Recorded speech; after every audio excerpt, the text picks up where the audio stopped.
Ya mtazamaji wa Dost Media, kama unavyoweza kuona hapo ni makao makuu ya klabu ya Yanga, na hao wote ambao unawaona ni mashabiki wa Yanga Afrika.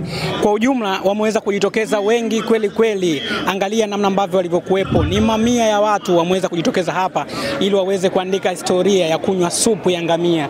Kuna wengine inawezekana hawajawahi kupata supu ya ngamia, lakini leo wanaweza kuandika historia kwa wao kuweza kupata supu ya ngamia. Angalia watu wote hao ni moja kati ya watu ambao wameweza kujitokeza hapa. Ni watu wa timu tofauti tofauti, wengine ni mashabiki wa Afrika, lakini pia wengine ni mashabiki wa mnyama, wengine ni mashabiki wa Mtibwa, wengine ni mashabiki wa Namungo.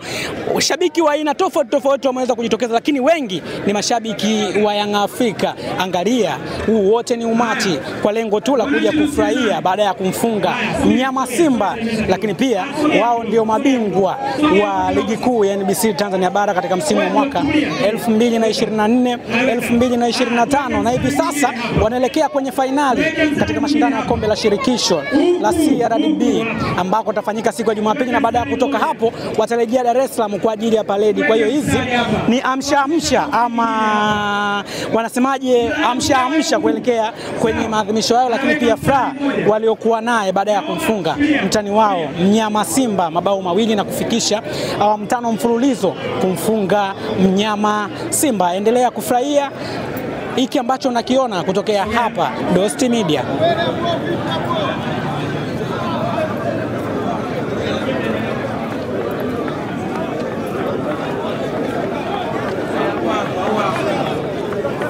Haya, sasa supu zipo kule.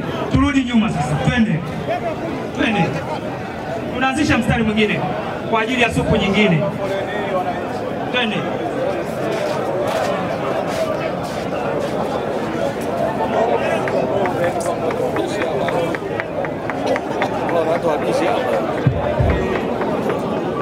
Tunaweka mstari mwingine. Mstari ni huu hapa Nilosi. Bado wananchi ni wengi kweli kweli, kama unavyoweza kuwaona hapo wanapata supu ya ngamia. Kuna wengine inawezekana kama nilivyokuambia kwamba hawajawahi kupata supu ya ngamia, lakini leo wanaweza kuandika historia hiyo kwenye maisha yao, na historia imeandikwa na wananchi kwa uongozi imara wa GSM kiongozwa na Engineer S Saidi.